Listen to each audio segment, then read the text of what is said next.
Gemini rising. How you doing, Gemini? This is your reading for the Pisces new moon that's happening on the 27th or 28th of February, depending on what part of the planet you're currently residing. Here in the UK, it's going to be at 1:45 in the morning on the 28th, so that will give you an idea of which day this new moon is showing up for you. Hello and welcome. My name's Chloe. I work with card divination, astrology, and I channel multi-dimensional energies through my body. You just heard some vocal light language. You're seeing some physical light language, and all of this brings in healing, attunement, and activation codes to the messages that want to come through to you today. At the time of recording, the ascendant is conjunct Jupiter in the sign of Gemini. So we're really bringing in your Gemini energy.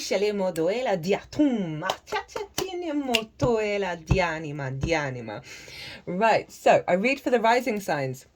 So for those of you who don't have Gemini in the first house, look to the house it does fall in your natal chart. Look to the themes of that house, and you want to apply those themes as well as all the other meaning you've got going on in the sign of Gemini to the messages that come through.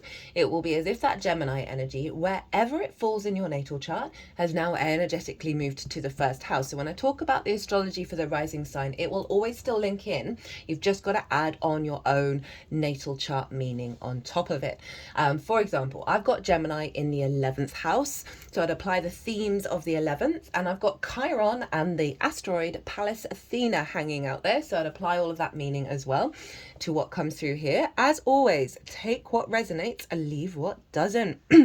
So before I crack on, my loves, one, this is not an eclipse. Yes, it's in the sign of Pisces. Yes, the North Node is there, and the nodes are always where we see where the eclipses are.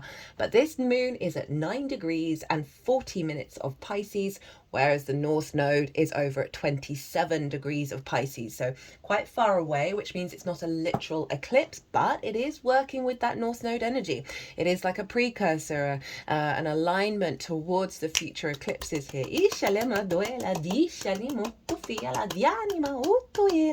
Now, I've done a collective reading on this new moon where I've broken down the astrology of the exact moment, all the celestial bodies and how they're talking to each other, that forms this energetic blueprint that we're then working with over the next 6 months. Forgot to say, I work with 6-month cycles. So if you're watching this after the event, you are not missing out on any of the messages, because what's going to come through here is going to help support you and facilitate your journey over the next 6 months in that Pisces area of your chart,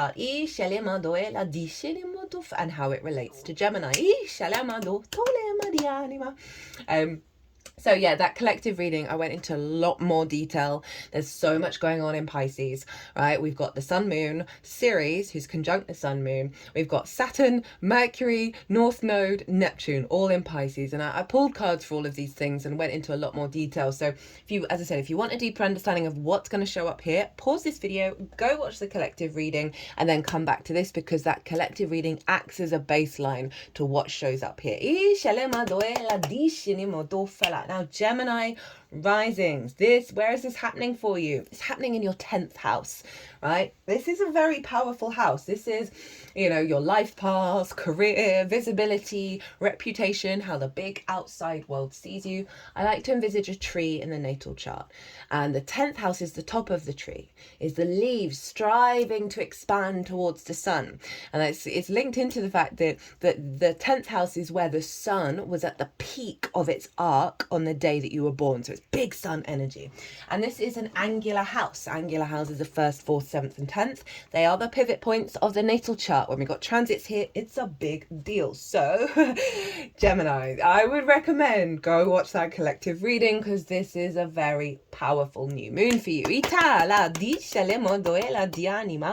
Now, before I crack on even more with the astrology, just want to let you know what's going on with the tarot.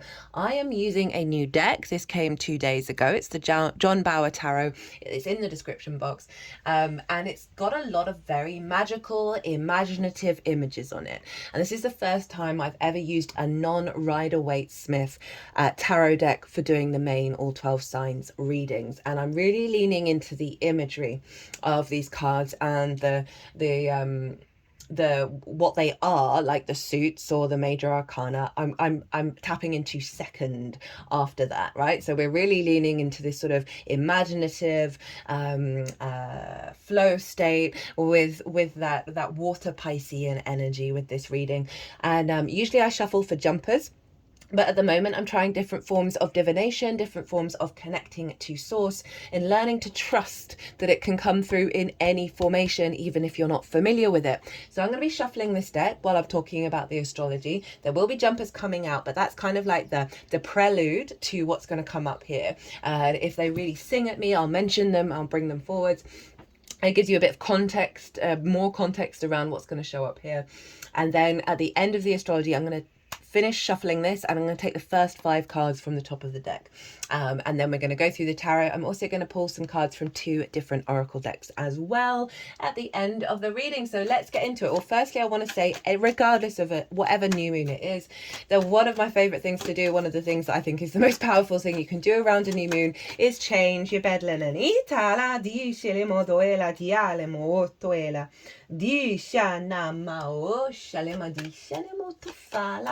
Dinima otuela dianima, dianima, dianima, otuela dishinima. It's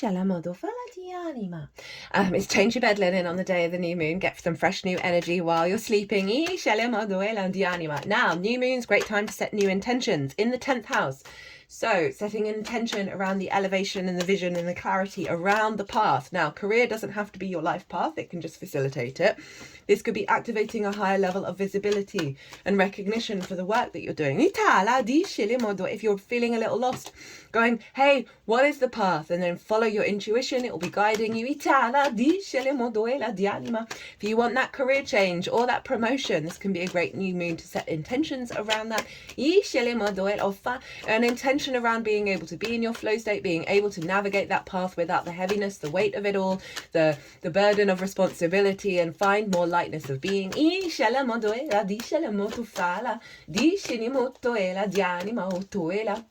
And so this big sort of sun energy, as I said, sense of visibility, reputation. I've got the 2 of Wands here. That's a very powerful card in this deck. It's very much you being in your power and drawing things towards you. Then got the Ace of Wands. Initiation of your instincts in alignment as you walk your path, no matter what's going on around you. Having that courage and that passion. Now, some things you can set with a new moon is, we've got the Hermit, stable foundations, finding wisdom within,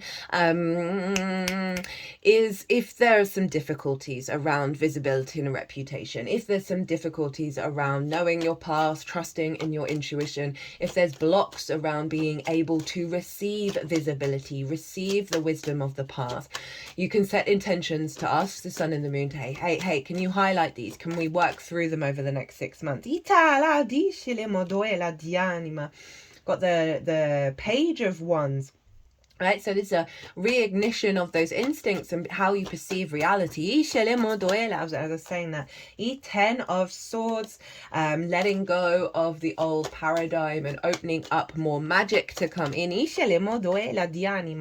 Then the 9 of Swords, releasing of anxiety, fear, worry around all of that, right? That Pisces energy. If you've not caught the North Node in Pisces, South Node in Virgo transit series, I cannot recommend it enough. Especially Gemini, this is squaring your energy. This is a big deal. Your Gemini energy is being affected by the Virgo South Node for the next 1.5 years.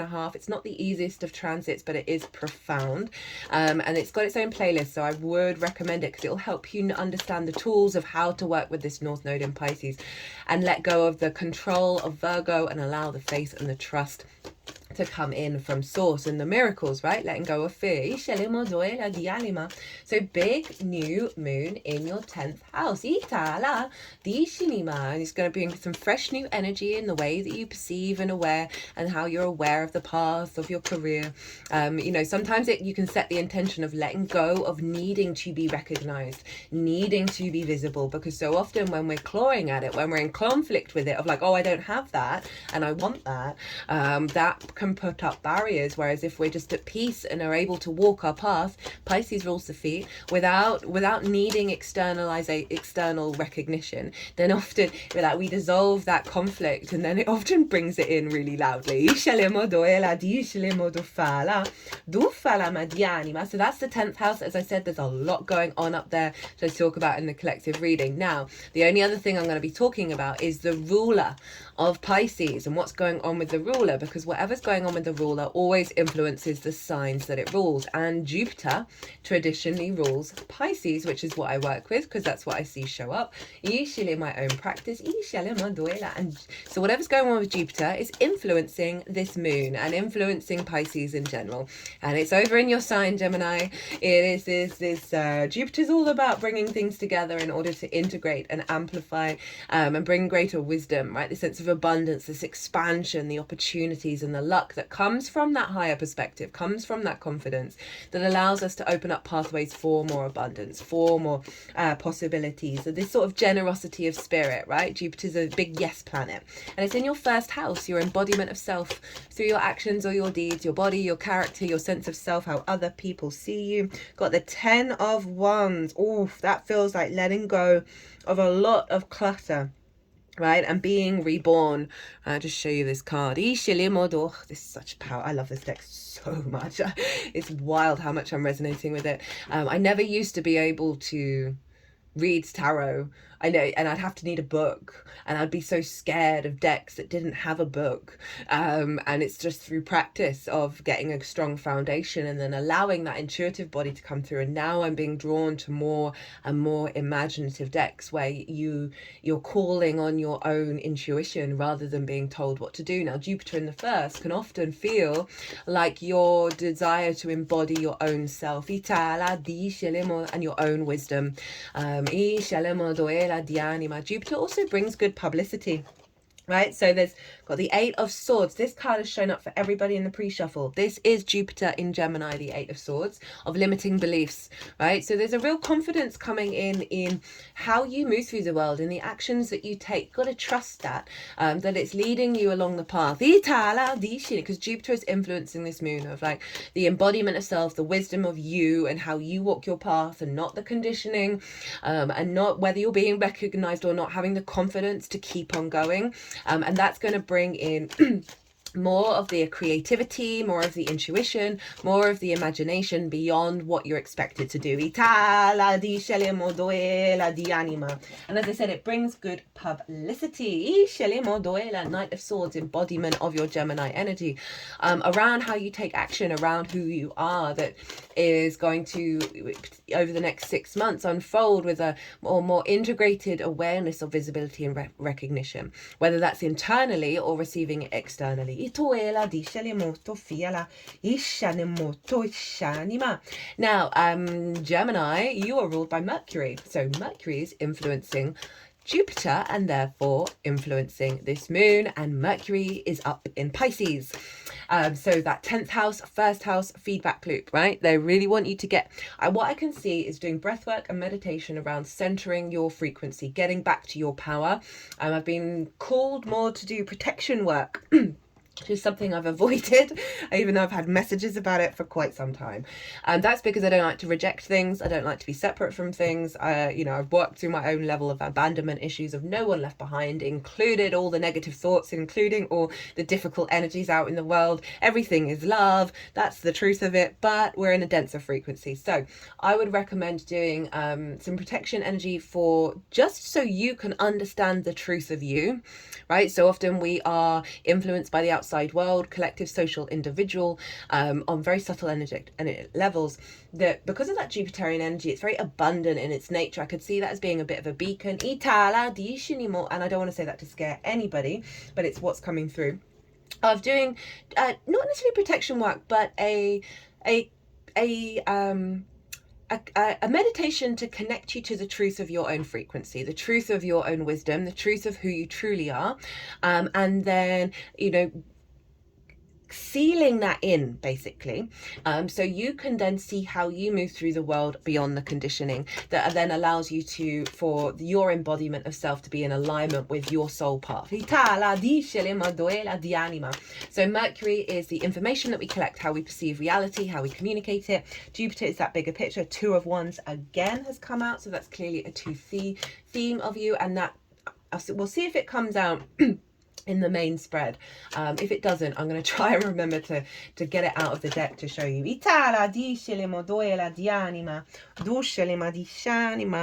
got the Two of Wands, the Four of Swords, and then the King of Pentacles with that Six of Wands again, that sense of victory. And that's really embodying that Piscean energy of trusting you're being held by something bigger than yourself, trusting that you're drawing towards you that which you need. That's the Two of Wands, and then the Four of Swords, that you are then able to build King of Swords, King of Wands, King of Pentacles, around the houses, your 3D reality. Isha, and then Four of Pentacles, that's like resources. It's about trust, but we can't necessarily trust ourselves if we're not operating at our true frequency. So Mercury, the details, how we communicate, how we perceive our reality. Jupiter, the bigger picture. So there's something of you picking up a lot of signals, a little synchronicities around the path, and that Jupiterian energy is helping you see the bigger picture and be able to lean into that. Right, okay, 1, 2, 3, and let's roll. Messing everything up here a bit. So we've got 5 cards from this beautiful deck. Now the middle card is the core intention of the activation that is coming through with the new moon, right? So this is the energy around you over the next 6 months, the intention behind the unfoldment, and then you can apply that to all the specifics of your own life. We have here what's being cleared out in the lead up to this new moon. Doesn't have to be negative, it's just a closing out of a particular part of a cycle. Then we've got the root energy of the core intention, the crown energy, and then how to work with it. Right, let's get in. What is the core intention? We got the Two of Cups, unification of self, the masculine and feminine coming together in order to respect. There's a level of respect, honor, and dignity. They're both open to give and receive, which is always so beautiful with the Two of Cups. And obviously it's water energy, it's that Pisces energy.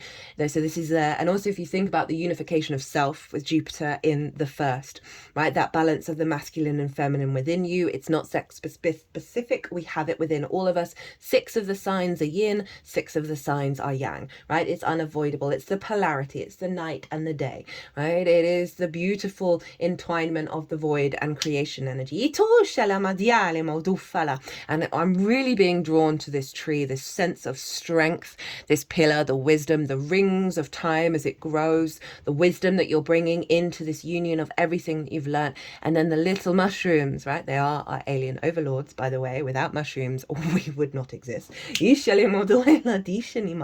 And also the raising of consciousness as well, right? And the sense of the mycelium network, everywhere that's interconnected. Everything is interconnected, all the synchronicities by you are connecting. There's a union within yourself that's allowing you to bring union to the outside world at a higher state of consciousness. These are how do I phrase this, the fertile organs of the mushrooms. So it really is this rebirth of creativity, this rebirth of passion with your path. They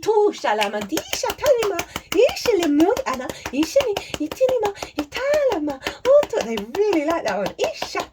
Okay, right, what's clearing out in the lead up? I believe this is the Tower. It says so this is a Mars card. Mars will be direct by the time of this new moon. It's in fact going direct tomorrow, the 24th or the 23rd in the Americas. And this, is it a cairn? Now I'm going to pause because this is a stone structure that's quite significant. So this is a dolmen, D-O-L-M-E-N. You might want to go look it up. It's reminding me of Narnia. and how Aslan was sacrificed on one of these things, because it kind of forms a table. And that sacrifice needed to happen for Aslan to be reborn. And it's the tower energy. And this gets rid of structures that don't serve us anymore and allow us to build from the truth of our own foundation. And you see this lightning is like it's cracking open this table.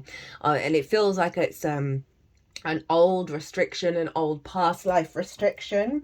It's linked, you know, they think these are linked into burials and the dead. And you see this figure here, they're really in awe of what's going on around them. They're in awe of the experience of the shattering of the self. This is what this feels like. In order for that vibrancy to come through, this figure is clearly a bit of a youthful figure rather than, you know, someone who is no longer on this planet, right? There's this sense of vibrancy that's coming through the cracking open of this, right? So this is what you're closing out, is it's not necessarily dismissing the wisdom from the past. That's not what I'm feeling at all. But there's been something that's kind of contained you that is now being cracked open so your joy can come through.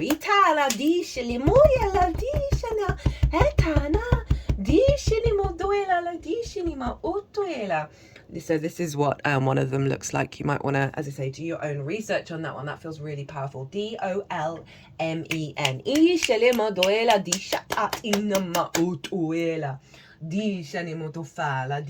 Right, what's at the root? We have the 8 of Wands. Oh, I've not seen this card yet. As I said, this is a new deck. Oh my goodness. This is so beautiful. This feels like you and your spirit team, this integration of self and the guides that you have, being guided through, right, they're right up in the sky, right, the trees reaching for the sun. You're being guided through on your journey. This is at the root of you. There's a calmness, there's a stillness, there's a knowing that you're being held and you're protected and you're enjoying the ride. You're able to observe what's going on in this state of union. And this definitely feels a bit like definitely like a messenger. I'm feeling kind of Mercury energy. Obviously you're ruled by Mercury, and Mercury is one of, you know, your ruler, so it's a very strong spirit guide for you. You're kind of above the storm, right, that's going on here, and there is a real serenity in this energy. I really love this as your root energy. And remember, you got the 4 of Swords that came out, I think, a couple of times, and the 2 of Wands, which is very grounded. That this is you traveling through this experience, this unfolding of your path, from a place of union and a place of serenity. Like these two here, because this figure's got a crown, as has this one. Let me get really in close with that one. Whoa, very cool. Okay, at the crown, oh, there's that 10 of Wands. Diana. Now, whereas before that felt like it was clearing the clutter of all of this for you to be reborn, and now I'm getting a very strong different message that the you know, again, the sort of illumination of the true self with all of the wisdom of the past surrounding you, right? This is cracked open to get to this, that then allows the integration of the wisdom of the ancestors.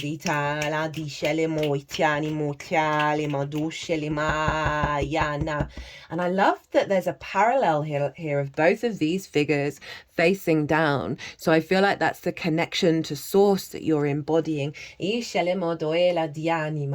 serenity here, unification, as well as the capacity to, you know, draw in. So again, I talked about protection energy around you getting to know your frequency, and this is going to lead to your capacity to hold that frequency while working with all of this energy. It doesn't feel heavy, it doesn't feel entangled.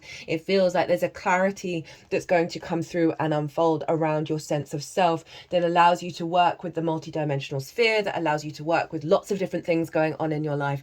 And that your frequency, because of this unification and this kind of gliding, I love this image. Oh my, this deck is giving me so much life, is really allowing you to be in your power, in the vast complexity of the energy fields that we are always within.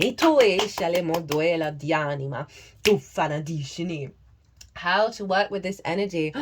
Queen of Pentacles. Really like that for a 10th house new moon.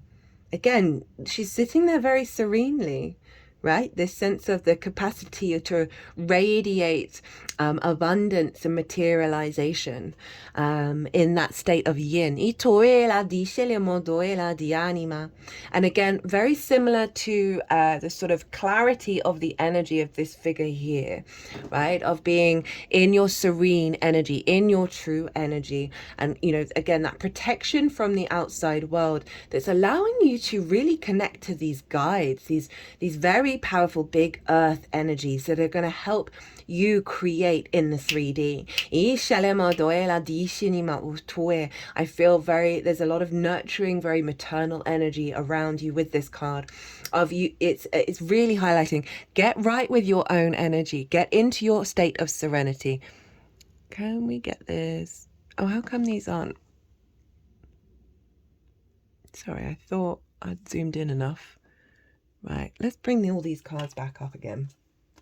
So, the Tower, powerful stuff. The 2,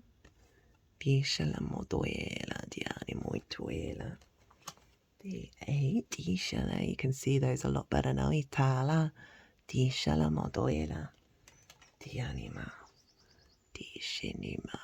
So beautiful. The anima. Yeah, it feels like they want you to tap it. You have a team of earth wisdom keepers around you, and it feels like they've been blocked in the way that you truly manifest and the way that you connect to things. And that's what this is about, right? This sense of cracking that open, this awareness of tapping into your frequency. And we have to go through stages. This is what I've come to this realization. It's taken me a while. We have to go through stages and practice protection in order for us to know very clearly what our true frequency is. And then slowly, as that strengthens and strengthens and strengthens, we don't need that protection anymore, because the power of the condensed clarity of our frequency is just radiating out and only drawing towards it that which serves it, right? So you've got this beautiful team of wisdom keepers around you, and they're wanting you to one, do clarity of your own frequency, and then draw in this earth energy to help you manifest through that, right? There's a lot of support here. And it's very yin in nature. It's very sort of gentle. There's not movement in here. There's a stillness there of cultivating this power within you.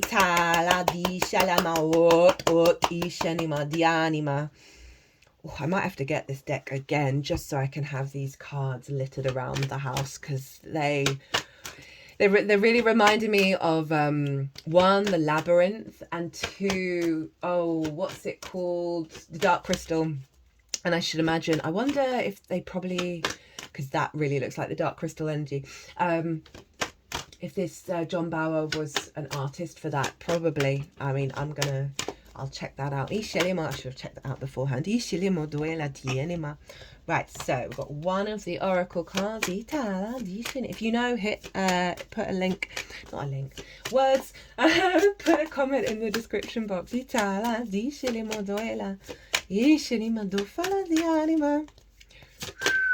Right, okay, so we've got one from each. Lol. Oh my god, everything has been wildly synchronistic. I mean, it always is, but this is genuinely next level. The level of synchronicities that's going on in these readings, that's Pisces for you, man. Like, there's no avoiding it. Right, so from Rainbow Brainskull, the work is whatever uncomfortable thing that is in front of you right now at this moment, right? The cave you fear to enter holds the treasure you seek. trusting in your power, trusting in who you are, truly, madly, deeply, trusting in that the earth has got your back, right? That you are grounded, you are stable, and there is some shadow work that needs to be worked through and released. And I feel like the main activation has happened, and now it's just about the practice and doing the integration work of learning to trust. A simple but difficult message. It is time to confront the uncomfortable and engage in whatever you're working so hard to avoid. Now, sometimes it's us avoiding the fact that our frequency is this, right? We have a lot of conditioning, a lot of shame around who and what we are. Remember, even though you may know what you need to do, you can't know all the rewards waiting on the other side. It also might be like, hey, if you struggle to do meditation or do protection work and you're just avoiding it and it makes you doing protection, I've had so many messages around protecting my energy. I've ignored all of them because I'm like, well, everything is source and everything is love, so nothing's going to affect me fundamentally, right? I know that's true, but then the awareness of like, oh no, we're in a denser frequency, Chloe, you need to really sort that out. And it's only in like the last week or so where I've been like, oh, and it made me uncomfortable, the idea of protecting myself. Now, you aren't, this is what, yeah, the divine feminine. The frequency of the divine feminine supports our receptive, nurturing, and soft side. And this feels very yin as well. There's a real softness and a serenity to that. As well as the union. Allowing it to express itself openly and helping us to connect to our intrinsic understanding of our connection to all creation. Whoa. Three-dimensional reality is based on the duality between opposites. And I said polarity, but that feel is more an integrated version of duality. And their external movement towards union. Everything is created in pairs, male, female, matter, spirit, empty, full, dark, light, and so on. Without the tension caused by the magnetic push and pull of jewels, there would be no movement, and without movement, there would be no life as we know it. When the push and pull of opposites is equal, a state of balance is achieved. For humans to live harmoniously with each other, the masculine and the feminine have to reach a state of union, both outward in relationships with each other as well as inward in balanced state of heart, mind, and soul. The masculine and feminine attributes inside all of us have to be fully realized, understood, and expressed. Now we are moving into a new energy. The enhanced qualities of these two opposites in human nature are emerging and urging us to let go of the roles we have traditionally assigned in the past, allowing a new masculinity and a new femininity to arise. The divine feminine is fluid and receptive. It surrenders and opens and is able to easily give way and pull towards galaxies of emptiness and higher consciousness when facilitated by true divine masculinity. This femininity is intrinsically connected to the higher realms and Mother Earth, giving birth to life, ideas, expressions, and dreams. The color pink is associated with the universal love for oneself and others, with sweetness and with tenderness and care, all attributes that are associated with feminine qualities. Brighter pink brings an aspect of aliveness, excitement, high energy, and power. There are various elements of the flower of life visible as a reference to the three-dimensional reality we are creating here on Earth. The light blue refers to our ability to express ourselves with honesty, tenderness, and kindness. The 4 stars in the corners refer to our form-based reality. The water in the background is representative of the emotional plane, the realm mostly associated with the feminine. Try this. Close your eyes and go inside yourself.